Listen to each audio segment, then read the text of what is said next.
out of this world's sweeping landscape type bullshit.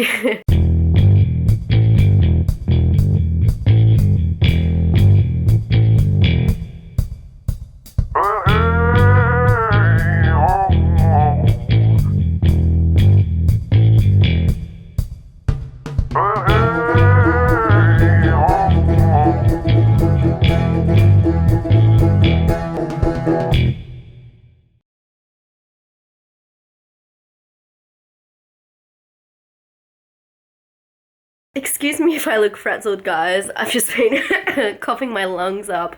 I just finished watching Beyond the Black Rainbow, and man, was that a trip. This film, let me start off by saying I can't really tell you what it's about. It's one of those films where the whole plot line would ruin it. And also, there isn't much of a plot line because it's more left up to interpretation. But what I can tell you is it is about some kind of laboratory that seems to be in another dimension almost. It's a huge sci-fi film, and in this laboratory, a very strange man is performing tests on women. This film is insane. It is very surrealist and abstract and super weird at the start. And I was like, any minute now the plot's gonna come in, but it doesn't really ever come in. You kind of, like I said, it's kind of left up to interpretation, and I wasn't really into it for the first half, or even longer than that.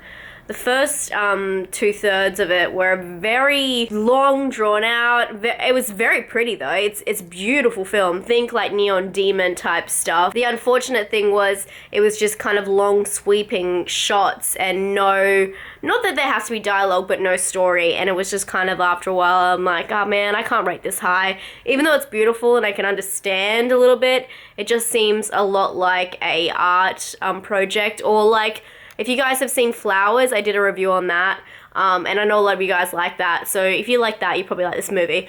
But the last third of it is amazing, and you've really got to stick it out for that.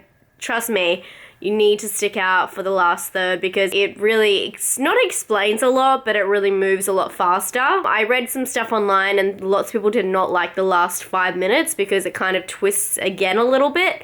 And they didn't like what the director did with it.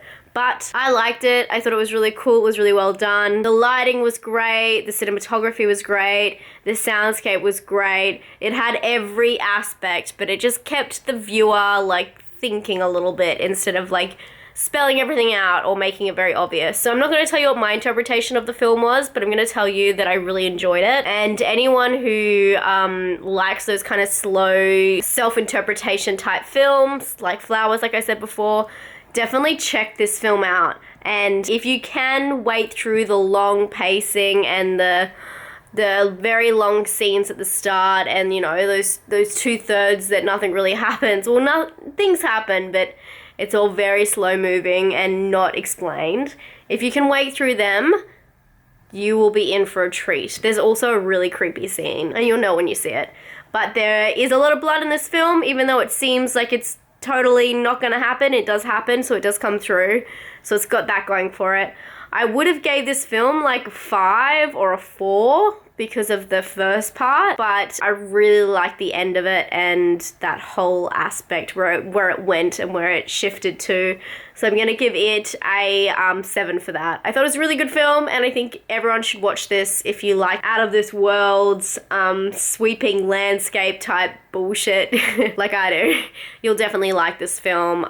Think Space Odyssey, think Moon. It's a great film, and check it out, guys. If you have seen this film, let me know what you thought down below, and I'll talk to you guys tomorrow. Stay spooky. Bye.